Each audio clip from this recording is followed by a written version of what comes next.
IDHBNY coming to you live and direct from Hammer Valley, New York. It is sunshine and roses, even though outside here in the illustrious area it's snowing considerably, but it's not like compact ice snow that like you're on the in the opening scene of like The Empire Strikes Back or something like that. It's like very light, but I don't plan on finding out too terribly much more about it given my physical circumstances with the broken elbow. And yesterday I got respite from that broken elbow in the morning, 10 o'clock, tuning in to West Ham versus Spurs.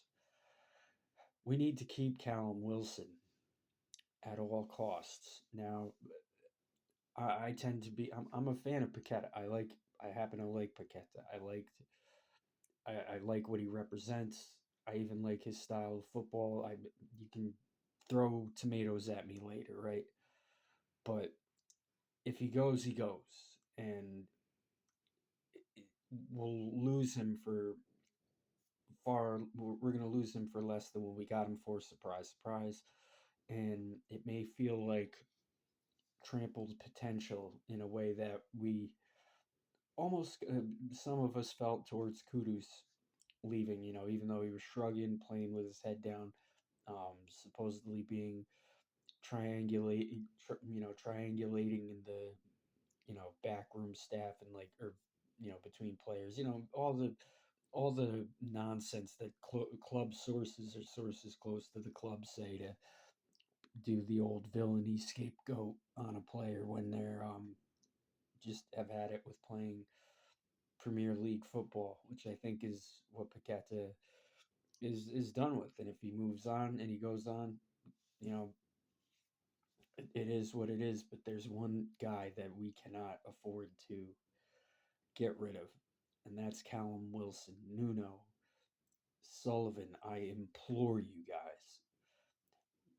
I mean, all right, so brief run back of the QPR game, which has context to this review today. So I didn't do I did do a QPR review. The only problem with it was, and it was also a pre-Spurs kind of thing. The only problem was the I went to chop down the speed on the video because I do a lot of ums and uhs, and when I went to do that, I didn't realize it only had like sped up a certain section um, of the video length, and all of a sudden in the middle of like about 9 minutes, I turned into Alvin, Simon, and Theodore combined. The three chipmunks, or Alvin and the chipmunks, or the who was that guy? The Micro Machines guy who used to speak at like a million miles per hour in the commercials. Micro Machines, like um, like an estate seller, those, or I forget what those are called. The guys that go up there and they're like, "Do I get a 5 six, 7, 7?" So I always think of that when I sing the Frank Lampard song. But anyhow, QPR, we played against them. I was worried after that. I thought Taty Castellano was, showing, showing a bit of flair, a bit of talent, so forth. Pablo was very much kind of clunky, but then again, you could argue that he was just kind of getting his legs about him.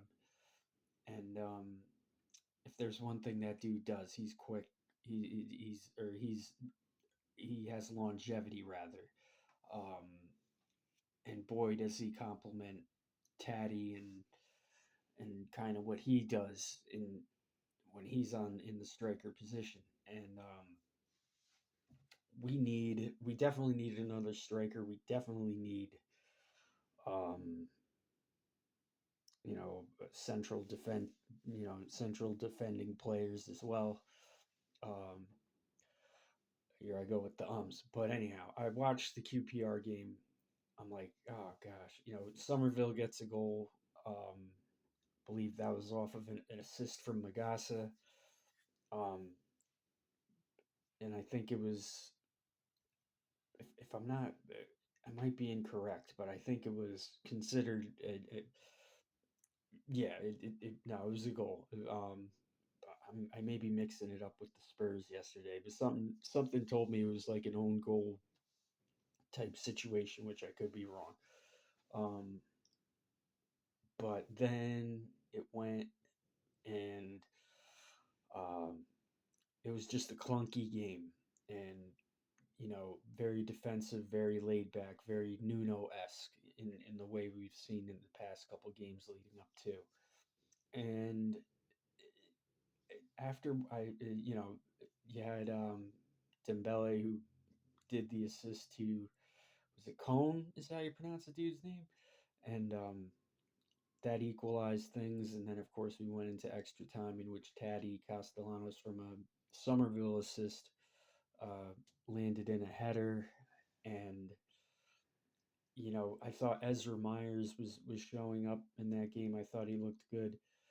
Um, but I wasn't fully confident. I was like, man, I don't know if this is has as much of a boomerang effect as maybe I'm making it. Maybe would have hoped, like. But then again, the last times we've seen QPR, it's been 0-0, 1-0, 1-1, and I think 1-0. I think in the past 10 years or so. Um, and there was some stats with that game that demonstrated some good points in certain players and kind of gauged where things were at. The problem was lingering around that has been this Callum Wilson discrepancy. People saying there's a fragmentation of communication in the back room, that him and Nuno are having challenges kind of in whatever it is getting picked for the team. I'm not quite sure, or you know, it talks about him going. We got to cut that out right now after last night, because if we did not have Callum Wilson, a player of his capacity for that utility right there, it it wouldn't have worked. There would have been no way. Um, Not Ollie Scarles with the kick, that would not have gone in off of anybody. Callum Wilson was in there with intention, instant reaction, and I think he had just come off of, anyhow, we'll get to that game, but um, Taty Castellano, and the thing about that was it felt like we were a mid-league champions league table, or mid-table champions league team playing a number 11 Champions League table team. And for a moment, it looked like it was either going to go out 1-1 or maybe go to shootouts, whatever. Um, so I wasn't as confident, off of the back of that video, and especially not after the speed being adjusted in the way it was. But I thought, you know, Pablo was looking a little concerning. Nuno was being defensive with his, picks and everything like that. Kilman, I started to think Kilman was like his JWP. Um, Speaking of which, on all that stuff, there's an interesting article in Reddit, which pretty much is confirmation of suspicions we've all had about how things are handled in that back room, and why the fragmentation of communication has come down the line the way it is. And that basically the premise of it is that when you have owners like ours, you're going to have managers that are confused and omitting information from the players, and then players confused because of that omission of information. And at the same time, you have players who have agents, and it's a money business. Um, you know, and by the same token, there's also no money in the trajectory in which we're headed towards. So if Sullivan has any kind of, unless he's really going for the asset strip, this it would help to hold on to Callum Wilson. First of all, going into the Spurs game yesterday, there was a part of me that thought we have to absolutely beat them If and you know what? If it's our FA Cup final, it's our FA Cup final. We're going all in. We're bombing on them. We're gonna do them. And first half, my goodness, that was the best bit of football I've seen from us in years, in quite some time. In quite some time, I've seen glimpses of it, but not in that way. That was attacking football. Nuno knows how to play that. He knows how to put players out there to do it. It was, you know, I think interesting in QPR, Mav took the knock on the head, came back like a bat out of hell yesterday, but took the knock on the head, kind of forced Nuno to do a 4-4-2 kind of formation or change things up formationally, and that incredibly benefited our performance, or at least marginally improved it. Um, Yesterday, Mav was absolutely on one, and I don't know why I'm saying this, uh, referring to the injury in the first place. I think it's because after seeing that and um, what was it? And the fact that he was able to switch those systems, I was like, even though it was still continuing to be a pretty boring game, like even though we won, um, it it was still like, man, we scraped a win on QPR, and it felt like that.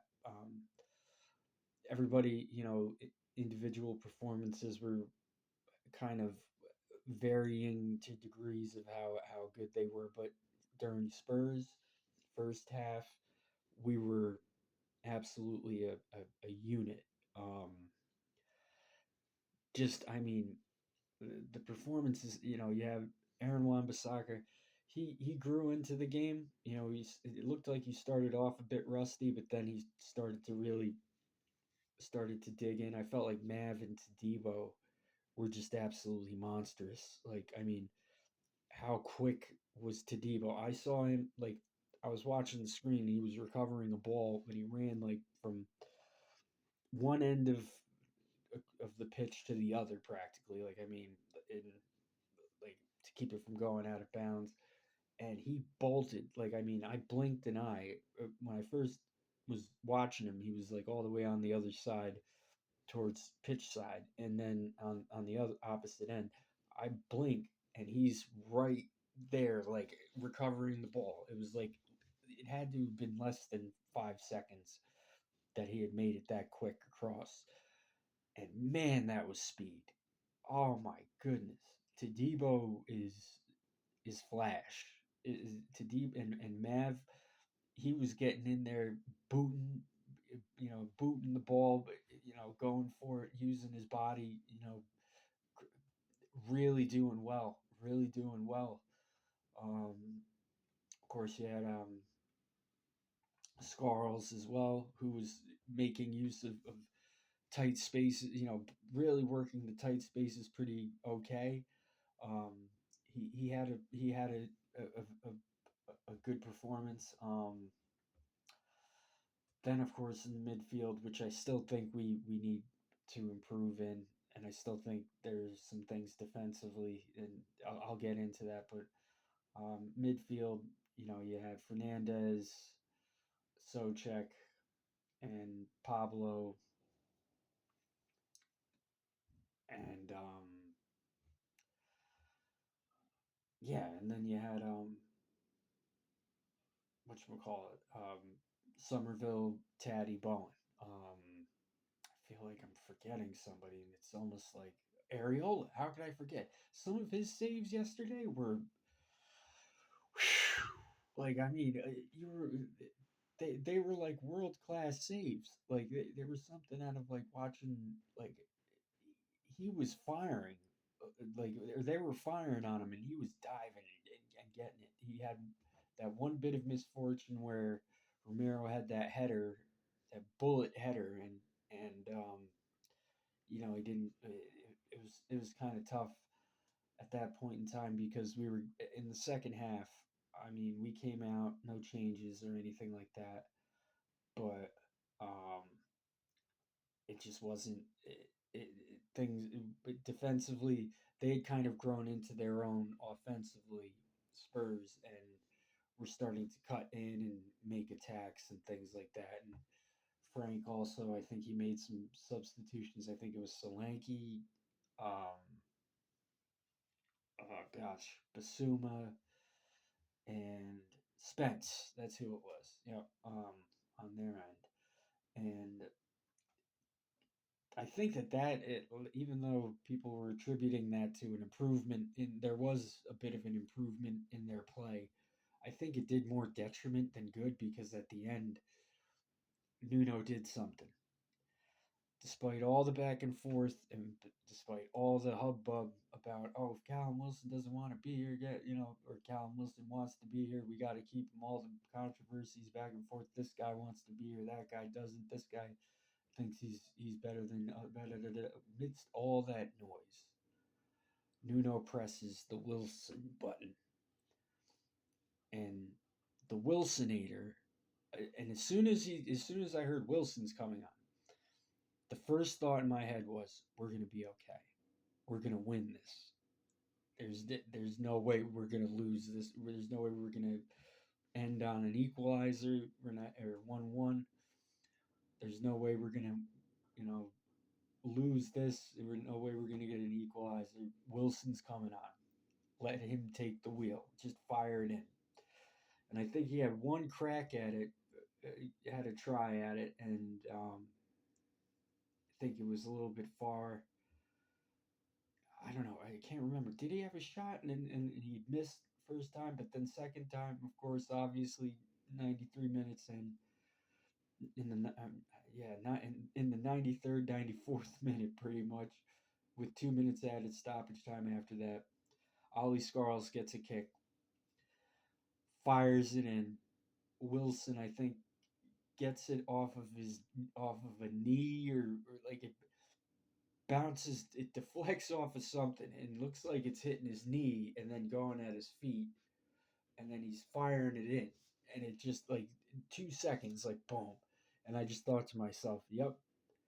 As soon as I saw Callum Wilson come on, I thought we're gonna win this, no problem, no problem. He is he is old reliable. He is the one that is intended for these moments. Now Wilson, I don't know if he's a starter, really, to be honest with you. I think he is intended for those push button moments where you need somebody to come in and be a juggernaut, and that's him. To me, that's what Wilson is. Taty is great. I'm starting to see what he's about and everything, and see him come into his own. I see how Pablo kind of fits in the Taty kind of arrangement of things. Somerville was breathtakingly magnificent. I mean, this was the Somerville that I knew we were missing out on, and it's so refreshing to have him back in things and showing up, improving.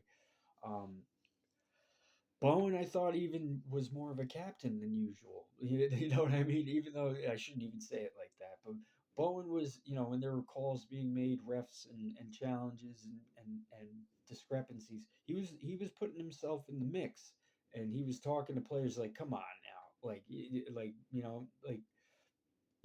was putting his neck out for his team. I saw that a couple of times. It may not have been, him having a straight up, Brazilian jiu-jitsu. Remember the jiu-jitsu grab from Bowen. Bowen jiu-jitsu. He must have counseled a little too much restraint. But this game, he presented a little bit more captaincy, just a smidge more captaincy characteristics, and actually quite a bit more than usual. And he was solid. He was playing the role that needed to be played for the game. He wasn't doing that left cut in thing that is also as predictable as Nuno's defense. And that's the other thing in that second half, man. Nuno started to go we started to drop deep again, and I was getting a little scared. I was like, here come the back passes, here it comes. I'm like, gotta press the Wilson button. And he did. He held out. We're not always gonna have that fortune, by the way. Um, there are many things that Spurs had a handicap with, or were, you know, handicapped in as far as what was at the challenges that they were greeted with. You know, you have Thomas Frank, who's been getting fired upon by the press and by everybody, the fans. You got, I mean, granted, I can see a bit of why, because of his decision making mid game. There were a couple things I was seeing him doing and not communicating. And I was like, man, that's kind of something that I think seem to recall criticizing Potter or Nuno over at one point or another. Um, and then the fact that he was down Kudus, Richarlison, and a couple key things. It was um, Thomas Frank did not have a good time yesterday. Um, Nuno, I found it very interesting, his remarks in the presser, and also how he reacted to Callum Wilson, kind of celebrating. Callum Wilson kind of went up to him and gave him like a nod, like almost like, yeah, I'm your man. Like, you want that to happen, I'm your man. Um, and then Nuno at the press conference, they were asking about him and da da da da, and he didn't. He was being a bit dodgy about the question, but then again, Nuno's, all managers speak like enigmatically. I could make an excellent press conference person for a manager. A manager just appoints me to say why they weren't so great in a game, or when they lose. I would be more than happy to, if there was ever a role like a PR thing, like to be the PR guy for our press conferences. But at all costs, we cannot get rid of Callum Wilson. I thought everybody had a great game. I thought Fernandez was just mean. We were bullying them first half. So that's why when we backed off second, it was like, man, no, don't do this, don't do this, don't guard the equalizer. Instead, you sent in the equalizer, starring Callum Wilson. Um, yeah, I thought Pablo was, good and complimentary to things. Man, does he have longevity? Um, and he likes to run. He likes to run around. Had some little bits of play in there that were good. I thought Taty had some flair in there. He has that. And when he got that first yellow card, I was like, yeah, he's one of, okay, he's one of us. He's settling right. Um, then Scarles, I thought was fighting, having Pax press up on him and him wiggling his way out with a pass. Sure, and Socek too had the best game I've seen in years from him. Sure, he was passing, he was passing straight and all this stuff and everything, and there were a few little odds and ends, but Socek was actually perfect in this. He played that role perfectly. He was quick, aggressive, making amazing, I mean, passages of play, progressive passages of play. Um, was mean. Um, Fernandez, mean. Pablo, fulfilling the role and complimenting, Taty in the front at times. And Somerville, yeah. And then, they brought on Guido Rodriguez. And I was a bit like, man, here we go. I don't know. But then he had an actual decent, like, bit of play as well when he came on. Um, I thought, when Fernandez came off, he got a warm applause and people were singing Callum Wilson's name. I mean, look, I'm gonna have to see this happen again. Sunderland, no excuses. Nuno attacking football. This is how you got to do it like this, man. Callum Wilson does not leave this squad. Even that'll be another video. Um, Paqueta, I feel like in an attacking system, does wonderfully. Um,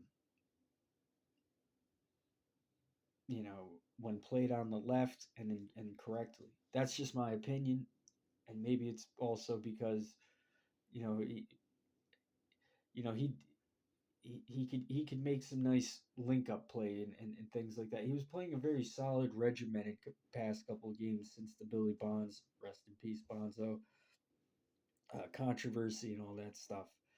Um, and he wants to go home because there's some family, religious, things that he actually has to, and also he doesn't really, I think he doesn't want to play in the Premier League. I think also with the World Cup coming up, there's a little bit of an incentive with that. And I also think he just wants to play in a different league, I think. And you know what? You know, let's just get that deal across the line. We're gonna have to be X'd out a couple of mil. But and of course we're paying off debts to create new debts as per usual and all this stuff. Um, but it would be it would be absolutely silly to get rid of him. And we've got a couple guys soon to be coming back. Full crew. He went to AC Milan, broke his toe. Um, Guilherme has left the squad, and I was a little bit upset about that because I felt like he was the player that had potential, was being played out of position, and continually still trying to play to be fit and suit, what Nuno wanted. But Nuno has a profile of players, and you can tell from him wanting to sign, Traore and a few others, is that he wants big physicality kind of players. And as far as what I'm getting from it, which is why I would be like, well, then why wouldn't you keep Wilson? The man is a battering ram. Like there would be no reason to. I mean, Traore to have there, okay, but I feel like we need another striker or two, right? And two central midfielders, somebody who who can hold up play, who can defend well, and also connect to the offense just as quickly. This game is going to be about pace and how much speed at which we can land these goals. And Sunderland is going to be the proving grounds. Everybody, I'm going to go heal up, enjoy my cafe latte, gingerbread flavor. The holidays are long over, but the coffee place around my way, it's such a New York thing, right? Um, has gingerbread flavored cafe latte. I have it with a extra shot of espresso. Have a little oat milk with it. They've been kind to me as of recent because I've been bringing my own cup there, and instead of using the cups in there, because actually my cup keeps the coffee warmer for longer. I got one of those big mugs that look like you're carrying around like a spotlight that they would have in the old police cars and so forth. But yeah, this thing is absolutely titanic. Um, Sunderland is going to be a tough one. Next FA Cup round is Burton Albion, I think is the name. I'm not too familiar with the Champions League team names, so if I mess those up quite a bit, I do apologize. Can we make it out of this? Is this the Apollo mission? Have we finally figured out on zero gasoline how to slingshot the vessel around the moon and back home? I think we're getting there. And I think next week we need to train like nobody's business and not get rid of Callum Wilson. And if we get any kind of signings in, I'm hoping it's of a striker or central midfield um, profile and one that's complementary towards the system in which we're going for, which is, you know, uh, we still struggle with pace. We still struggle with slowness, and sometimes the side pass kind of symphony of things. But I do believe the grass is getting greener on the other side, and still think BS out. Still think we need to get these owners out. But this has been a 30-minute review about 2 games. Man, you can tell I'm excited. But I'm about to go take some ibuprofen and enjoy this coffee. And everybody have a safe and happy week. Um, been out of work for a couple weeks. About to be coming back next week, I hope. After I get evaluated for this broken elbow, it's been an absolute nightmare with this thing. Like getting fevers and feeling like cold shivers and stuff like that because of the pain, and then in the middle of the night waking up because my left arm. I feel like I have to actually go back and get X-rayed again because I feel like my left forearm or something in that area is broken. Um, but yeah, fun stuff. Everybody, watch out for black ice. And this is IDHVNY, Iron Disciple of Hammer Valley, New York. Across the Pond series, music streaming cast is going to be coming soon. Talking to some people with a radio station and going to be seeing about getting my stuff up there and then also streaming it um, to other platforms and hopefully figuring out a way to navigate the copyright kind of stuff because my list is a mix up of clips of West Ham moments and um, movies and music and like TV shows and stuff, kind of in a collage like way, but having to do with West Ham. Um, it's a hardcore punk West Ham show basically, and then there's going to be coffee um, with IDHVNY, aka Claret and Coffee, Claret and Caffeine. I don't know which. We're gonna brand that. We're gonna figure that out. Shout out to the Fellowship of the Realists. I'm gonna probably go back to them and be like, "What do you think? We do that? We got that's the capo to the capos, the boss of the bosses over there. So we um, but everybody like and subscribe, share if you will, um, and also shout out to the Fellowship of the Realists, African King Academy, Rasta Stocks Vidge, Liverpool Prophet, AK, Four Pete, Chris E or Chris New, um, a few of those guys over there. Shout out to the Hotspur hippie. He's actually a Hotspur. That's a Hotspur supporter show that I do watch because he's funny. And he actually is one guy that doesn't moan when they lose and sit there and sulk. He actually is like, I think he was watching a game the other day where I think what did they lose to Brentford, was it? Or no, I'm sorry, they lost to, it was Villa. And they went down 2-1, and he goes, and it was right at the end when Morgan Rogers had made the goal, and he goes, "Oh, come on, Tottenham, we can still fight back. Come on." And I was like, this guy, Paul Hotspur hippie, he's got moxie, man, as they say in New York City. Um, you got moxie, kid. So yeah. Um, shout out to all the channels out there, YouTube and all that stuff. And come on, you irons. I'm West Ham till I die. Hello, hello, we are the West Ham boys. Hello, hello, we are the West Ham boys. And if you are a Tottenham fan, surrender or you'll die. We will follow United. That's right. Come on, you irons. I just sang. That's right. You heard it.